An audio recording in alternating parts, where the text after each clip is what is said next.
Ahmedabad police કમિશનરના midnight action plan મુજબ, જેમાં દરેક પોલીસ સ્ટેશનના 25 જેટલા પોલીસ કર્મીઓ દરરોજ રાત્રે પેટ્રોલિંગ, નાકાબંધી અને કોમ્બિંગ કરી ગુનેગારો તેમજ અસામાજિક તત્વો સામે કાયદેસરની કાર્યવાહી કરશે. શહેરમાં કુલ 49 પોલીસ સ્ટેશન આવેલા છે, જેના ભાગરૂપે શહેરના સંવેદનશીલ વિસ્તાર એવા કારંજ અને શાહપુરમાં પોલીસે કડક ચેકિંગ હાથ ધર્યું હતું. જે દરમિયાન હેલ્મેટ વિના વાહન ચલાવતા, કાળી ફિલ્મ ધરાવતી કારો, દારૂ પીને ડ્રાઈવ કરતા લોકો અને વાહનોનું સઘન ચેકિંગ કર્યું હતું. શાહપુર દિલ્હી દરવાજા ખાતે ઇન્ચાર્જ એસીપી સી ડિવિઝન અદ્વૈત ગાંધી અને શાહપુર પીઆઈ ખાંભલા સહિત ડી સ્ટાફ અને પોલીસ કર્મીઓ વાહનના સઘન ચેકિંગમાં જોડાયા હતા. પોલીસે સમગ્ર વિસ્તાર ઘેરીને શંકાસ્પદ વ્યક્તિઓની ચકાસણી કરી હતી.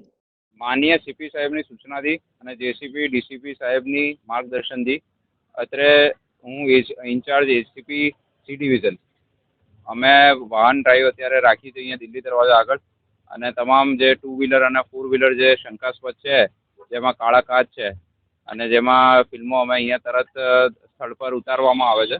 લાઇસન્સ ચેક થાય છે તમામના, અને જેણે હેલ્મેટ નથી પહેરી એમને સખત સૂચના આપવામાં આવે છે. એ પ્રમાણે અમારે સાહેબની સૂચના પ્રમાણે 12 થી 2 માં અત્યારે વાહન ચેકિંગ ડ્રાઈવ ચાલુ છે.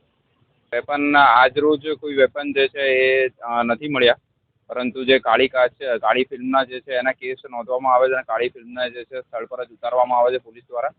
સંદેશો લોકોને એટલો જ છે કે બિનજરૂરી જે છે એ સીન સપાટા જે છે એનાથી દૂર રહેવું જોઈએ અને સેફ ડ્રાઇવિંગ કરવું જોઈએ.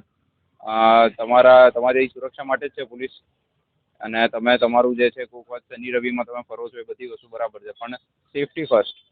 સેફટીમાં રહેવું જોઈએ અને તમામ જે છે એમવી એક્ટના અને તમામ જે કાયદા જે છે એનું પાલન કરવું જોઈએ. જીડીસી ન્યૂઝ સાથે સંજીવ રાજપૂત, અમદાવાદ.